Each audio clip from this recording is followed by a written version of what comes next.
In a town called Boonton in Pennsylvania, a man named Milton leaves his house and heads to the regular town hall meeting. After Milton arrives at the meeting, he greets a woman named Sandy, who seems quite friendly. Milton also tries to greet another lady named Joyce, but as he looks at her, she doesn't seem interested in talking to him. Shortly after, the meeting begins, and the mayor starts talking about the recent developments in the town. When he's through with this, he tells the residents to give their comments, but that the town council members aren't obliged to give them a response. Please remember to limit your comments to 1.5. Milton then steps forward and appears to have written his comment in his note. He then makes some suggestions about the town's slogan and a crosswalk. The council doesn't respond to him, and after the meeting ends, Milton walks back home. The next day, Milton wakes up early to water the flowers in his backyard. Shortly after, his daughter Denise visits him and helps him sort out some of his bills. When she's through, she asks if he has heard from her brother, Tim, but Milton says he hasn't. He adds that it costs a lot to make long-distance calls. Have you heard from Tim?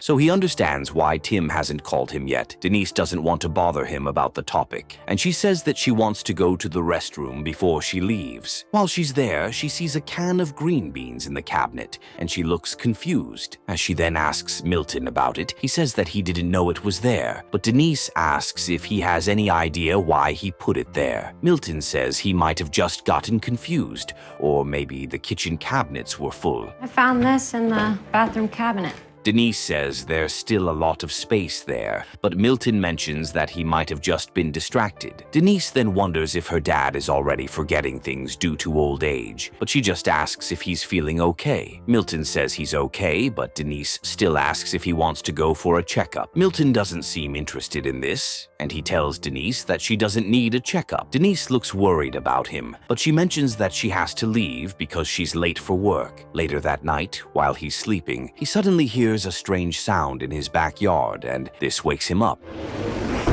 As he goes outside to check what happened, he sees an alien spaceship in his backyard. Milton looks shocked by this, and as he moves closer, he seems quite disappointed that the alien spaceship destroyed his flowers. After this, he goes inside and calls 911 to report what happened.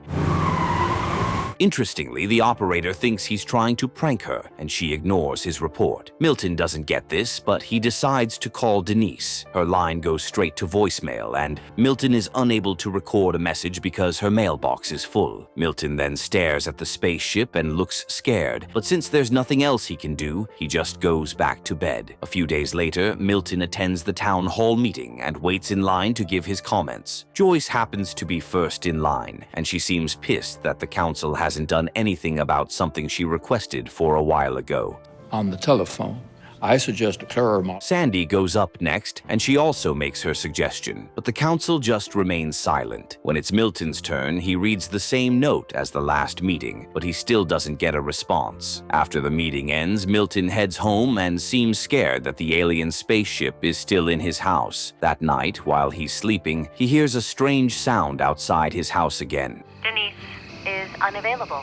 And he looks confused. As he then goes to the backyard, he sees an alien lying on the ground after bumping into some chairs. The alien seems to have passed out, but Milton looks scared and heads back inside. He then calls Denise again, but her line goes straight to voicemail. Despite knowing that her voicemail box is full, he still tries to leave a message to tell her about the spaceship and the alien. He says he's really scared and that he doesn't know what to do. He then tells her to call him as soon as she can. During the next town hall meeting, People to jaywalk and they can die. Sandy sees Milton and asks how he's doing. Instead of saying whether he's fine or not, he tells Sandy that he has a real situation on his hands at home. Sandy doesn't get this, but as the meeting is called to order, she goes up to inform the council about a project she's launching to foster elderly youth connections. She says she'll be placing some posters around the town for any young person who wants to learn from her. It has crashed.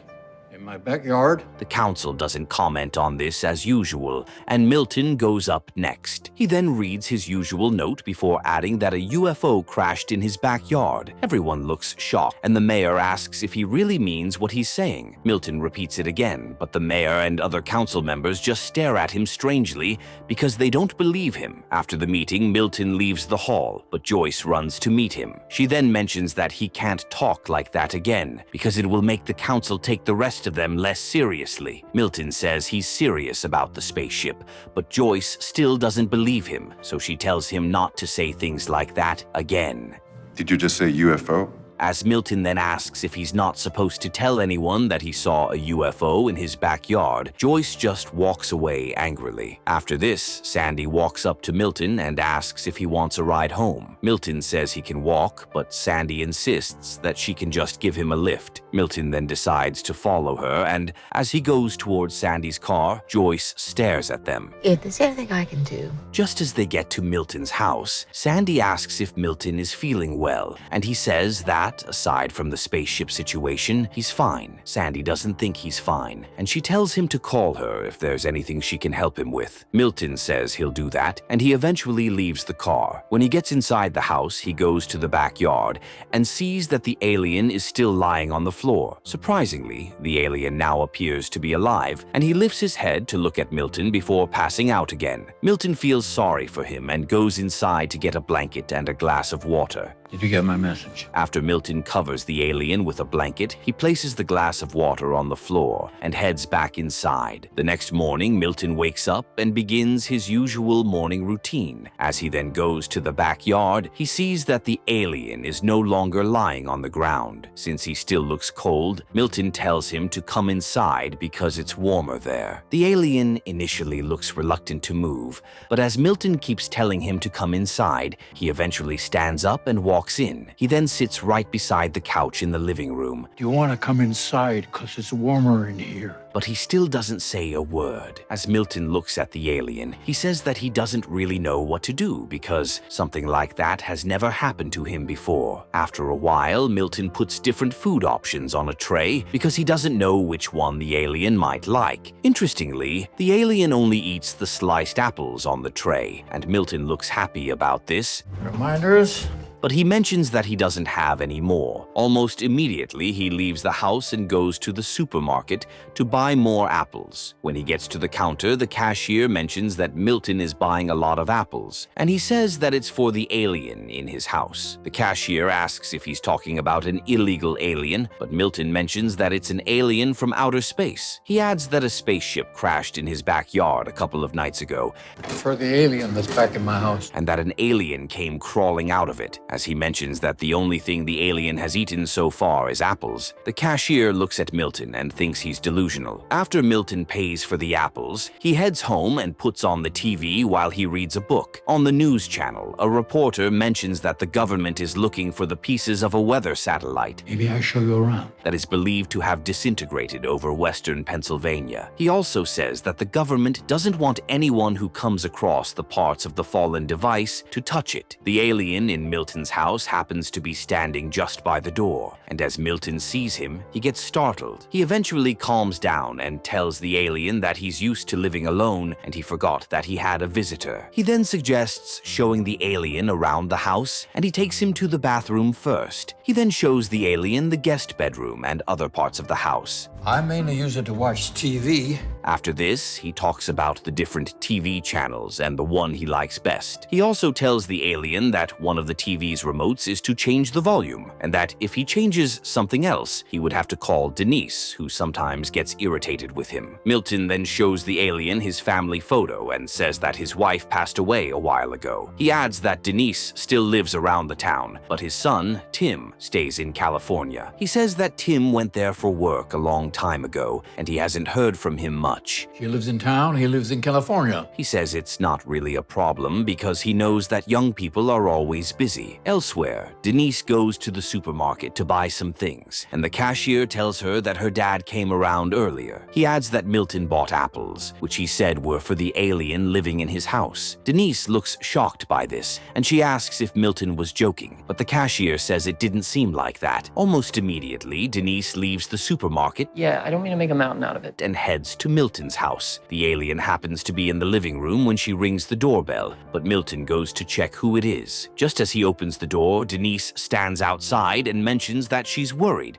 because her dad is 78 years old and he hasn't seen a doctor in 3 years. She then tells him to let her schedule a checkup for him, but Milton says he's fine and that he doesn't need a doctor. Denise says they can confirm that at the hospital and that she won't take no for an answer. Milton then agrees to let her schedule the checkup, and she thanks him for listening to her. And you haven't seen a doctor in 3 years. After this, he asks if she got his message, but she tells him that she didn't get it because her mailbox is full. Almost immediately, his phone rings, and Denise tells him to answer it while she heads back to work. Before Milton can say anything about the alien, she walks away, and he goes back into the house to answer the phone. It then turns out to be Sandy, who asks if Milton has a printer. As he says that he does, Sandy asks if she can come over to print some posters for her project. Milton says it's fine, and after a while, Sandy shows up at his house. Just as he invites her inside, Sandy sees the alien and looks terrified. Milton then asks if she remembers the spaceship he talked about during the meeting. Sandy still looks confused because she didn't think he was being serious, but Milton says that the alien came out of the spaceship. He then introduces the alien to Sandy, but as she keeps staring at him, she asks Milton what he is. Milton says he's an alien from space, and Sandy asks how long he has been there.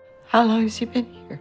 Oh, Milton says it has only been a couple of days, but Sandy cannot believe that he really just let an alien come into his house and sit down on his couch. Milton then says that the alien is actually very friendly and undemanding. Sandy eventually feels overwhelmed and says that she has to sit down. As she sits on the same couch as the alien, she still looks shocked and tells Milton that it's a really big deal to have an alien inside his house. She mentions that it has never happened before, and Milton agrees with her. As she then asks for the spaceship, Milton takes her to the backyard and she looks really shocked. However, Milton seems more worried about when his flowers will grow again. When they head back inside, Milton says that the alien wasn't really doing well when he first arrived, but he has been much better since he started eating apples. Sandy then asks if Milton really plans to keep him in the house, and he says he'll do that for as long as the alien wants. Sandy seems worried that it might not be safe, but Milton tells her that the alien looks harmless. She then tells him that if he wants to keep the alien,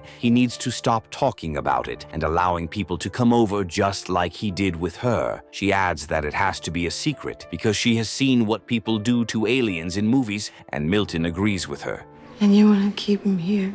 Coincidentally, Joyce happens to be driving around the neighborhood, and she sees Sandy's car parked in front of Milton's house. She finds this surprising because she didn't think they were friends, but she eventually ignores them and continues driving away. Just before Sandy leaves, she reminds him not to tell anyone, and he says he won't. Meanwhile, at the National Security Center, some agents happen to be working really hard to find the spaceship that landed in Pennsylvania. Back at Milton's house, the news comes on, and the reporter mentions that the government is now saying that it was a security satellite that crashed in western Pennsylvania. Almost immediately, Milton comes over to meet the alien to tell him that he's going to like Sandy because she's friendly. Later that night, Milton falls asleep while watching TV, and the alien keeps staring at him. The next morning, Milton wakes up and sees that the alien helped him lie down well on the couch. He also sees that the alien has left him a sketch of a cat on the table. As he then heads outside, Milton sees the alien already working on his spaceship. He says it's nice to see that because he knows it must be hard to be stuck on another planet. The alien just keeps staring at him, and Milton thanks him for the sketch and says it's very beautiful. Later that day, Milton leaves the house for his scheduled appointment with a doctor, and Sandy comes over to stay with the alien. As the alien keeps staring at Sandy, she tells him about Milton's appointment and asks if he can understand her. The alien just just stays silent, and Sandy mentions that since he won't talk,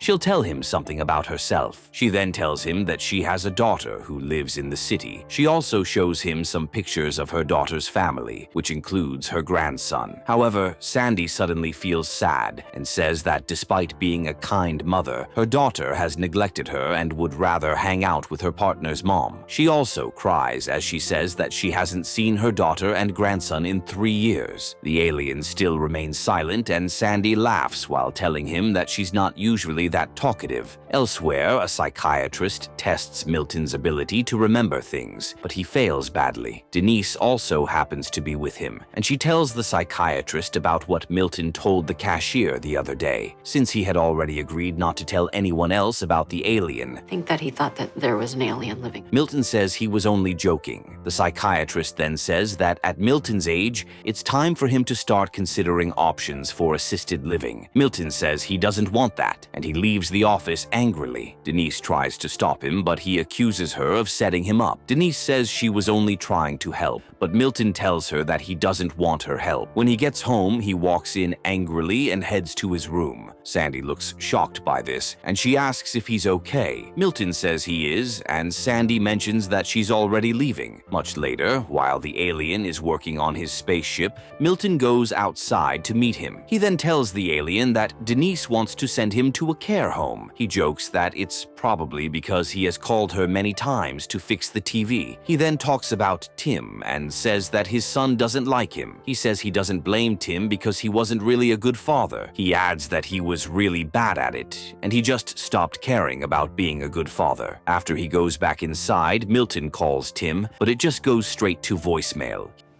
Hope things are good there. He then records a message telling Tim that he's sorry for how things have always been between them. The next day, Sandy comes over to Milton's house and gives the alien a shirt to wear. She also suggests giving him a name, but Milton doesn't think it's necessary. Sandy still names him Jules, and Milton doesn't seem to have a problem with this. Elsewhere, Joyce watches the news and hears a reporter talking about the crashed satellite. He also mentions that the government is now offering a huge reward for anyone who knows where it is. Joyce then remembers what Milton said the other day, and she wonders if he was really telling the truth. Later that night, she goes to his house and sneaks around until she sees Jules sitting at the dining table. She looks shocked by this, but she eventually rings the doorbell. As Sandy goes to see who it is, she sees Joyce and quickly tells Milton to take Jules upstairs. After he does this, Sandy opens the door and tells Joyce that she and Milton were just having dinner. Joyce then says that she has already seen the alien, I had a feeling you weren't lying. and Sandy looks shocked. After Joyce enters the house, she keeps staring at Jules and seems curious about where he's from. Milton says she shouldn't have spied on them, but Joyce mentions that she just knew there was something weird about him and Sandy spending time together. As she keeps staring at Jules, Sandy tells Milton that they have to trust Joyce and hope that she won't tell anyone because there's nothing else they can do. Milton doesn't seem happy about this, and he suggests killing her, but Joyce sounds offended by this. After Sandy calms them down, Jules gives Milton a sketch of more cats, and Joyce asks what it means. Milton says that Jules just likes giving him drawings, but Joyce thinks it might mean something. Milton then starts to think that Joyce is being weird, and Sandy begs her not to tell anyone because they don't know what could happen to Jules if the government finds him. Joyce says she's not telling anyone, Jules has come to me. but that they have to stop hiding things from her. The next day, the agents at the National Security Center intercept a call from someone who complains about another person who keeps staring at a spaceship in his backyard. Following this, 2 agents are sent to the house, but they see that the spaceship the person was talking about isn't a real one. Elsewhere, Joyce comes over to see Jules, and she brings him a new shirt and some apples. After this, they head inside, and she starts talking about her past and how things were for her when she was in the city. She also talks about how she used to be a singer, and she says that she can still sing. Meanwhile, Sandy gets a call from a man named Danny, who says he wants to sign up for the senior mentoring program. Sandy looks excited by this, and she invites him to her house. When he arrives, Sandy talks to him for a while before he says that he wants to go to the bathroom. I'm gonna call the police. After she directs him to where it is, he doesn't return early enough, and Sandy looks worried. As she then goes to check up on him, she sees that he's trying to steal some jewelry from her room. Sandy looks shocked by this, but as she runs to call the police, he knocks her down and tries to strangle her. Interestingly, Jules can see what's happening from Milton's house, and his head turns blue as he seems pissed. Joyce still happens to be singing, and as Jules' head turns normal again, he continues listening to her. Shortly after, cops gather outside Sandy's house, but it turns out that she's still alive and Danny is dead. Quite surprisingly, his head suddenly exploded while he was trying to strangle Sandy. As Sandy tells the cops what happened, they don't believe her because heads don't just explode. Sandy insists that she couldn't have done something like that, but the cops ask how something extraordinary could have happened in her house. Suddenly, Sandy thinks about Jules, but she doesn't tell the cops anything. After they leave, she heads to Milton's house and goes straight to hug him while Milton and Joyce look confused. Sandy then tells them what happened. These guys usually have powers. And Joyce says she knew Jules would have powers. Milton asks if it means that he's dangerous, but Sandy says he's only like that toward people who try to hurt them. Milton also asks if it's possible for him to hurt a good person, but Sandy believes they shouldn't judge Jules solely based on what they think. She adds that she thinks Jules is on their side and they ought to be on his. Joyce and Milton agree with this, and surprisingly, Jules appears to have heard what they said, and he stares at them from outside. Elsewhere, the police chief mentions that it's odd for someone's head to just explode without explanation. His officers agree with him, and he tells them to secretly follow Sandy because she might be covering up for someone. The next day, Sandy and Milton head to the supermarket to buy apples for Jules. Surprising you the other day. I'm worried. As they're leaving, Denise sees her dad and asks when he started hanging out with Sandy. Milton doesn't seem interested in talking to her, but Denise says sorry for the other day and mentions that she was only trying to help. Milton says he's okay, but Denise thinks it's weird that he keeps buying apples. Milton says the apples are for him, and he walks away toward Sandy's car. When they get home, they sit together with Joyce and Jules at the dining table. Joyce then complains about a rotten smell around the house, and as they head outside, they see a dead cat on the ground. As they wonder if Jules brought it there, he gives Milton a sketch of some cats and his spaceship. Joyce asks to see the sketch, and as she takes a look at it, she realizes that Jules needs 7 dead cats to fix his spaceship. Since he has already found one, it means that he now needs 6. Milton doesn't think this makes sense, but Sandy says they can't rule it out. As Milton asks if they're supposed to kill 6 cats, he gets an idea and decides to call Denise, I'm fine. who happens to work at a veterinary clinic. Milton then asks what happens to the cats that die in her clinic, but Denise finds this weird. As she asks why he wants to know, Milton just tells her to answer his question. Denise looks confused, but since she doesn't sound ready to tell him anything, he ends the call. Following this, Milton and Sandy head out to look for dead cats. On the way, 2 cops happen to be following them, but they don't know. Meanwhile, Milton asks Sandy how things were for her husband before he died. Sandy says he was very forgetful at first, but that things eventually got worse. She then asks why Milton wanted to know, but he doesn't say anything. As Sandy asks if he's already forgetting things, he says he doesn't mean to, but she tells him to enjoy life and stop worrying about it. After a while, they find a dead cat, and as they put it inside the trunk, the cops look shocked. How many did you get? When they get back to the house, Joyce asks how many they got, and they mention that it was just 2. Joyce then decides to leave to see what she can find. Elsewhere, an agent at the National Security Center intercepts a call between Tim and Denise. During the call, Denise tells Tim what their dad told the cashier about an alien living with him. After Joyce returns to Milton's house, she says that she found 3 dead cats and that they just need 1 left. Almost immediately, 2 agents show up at Milton's house, and as Joyce sees them, she looks scared. Sandy says says she'll take Jules upstairs, but as she turns back, she notices that he's not in the dining room anymore. When no one answers the door, the agents leave the house, and Milton, Joyce, and Sandy look relieved. They then realize that Jules went to hide in his spaceship when the agents were around. Joyce says they need to act fast to find the last cat, and Milton suggests sacrificing her cat That'll take too long. And besides, I've looked there. because she already mentioned that it can't see, hear, or walk anymore. Joyce says that her cat is like a child to her, and she walks away angrily. After a while, Sandy goes to meet Joyce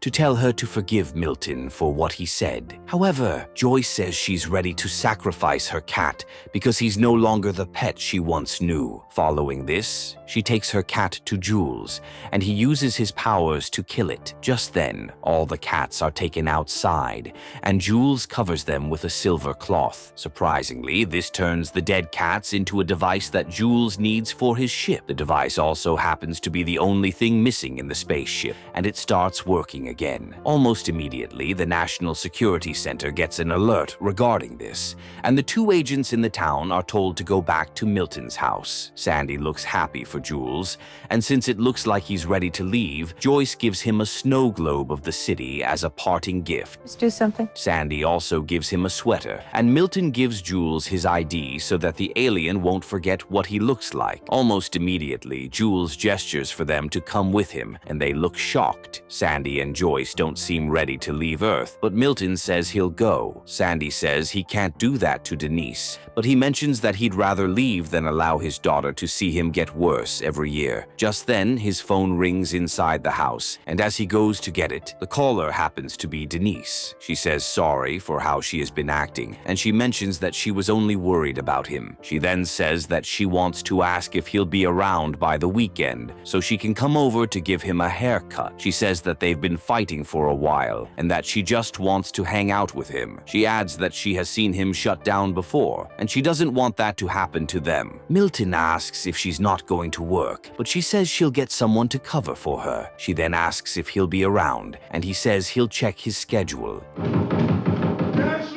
After the call ends, the agents start knocking on the door, and Milton runs to the backyard to warn the others. Before they get caught, they enter Jules' ship, and it flies away from Milton's house. Just a few minutes later, the spaceship lands in a deserted area close to the town, and Sandy realizes that Jules stopped to drop them off. Milton then tells Jules that he can't come with him again because he has decided to stay on Earth. After this, Jules leaves, and Milton, Joyce, and Sandy say goodbye to him. A while later, Milton, Joyce, and Sandy meet again to talk about Jules. Joyce then asks if they think Jules remembers them. Sandy says she thinks so, but Milton just smiles as he thinks about Jules. Do you think Gary remembers us, Milton? Several weeks later, Milton's condition gets worse, and he also feels lonely at home. One night, while he's sitting down alone in the house, he sees a bright light appear in the backyard, and he looks happy because Jules is back to see him. After an alien spaceship crashes in his backyard,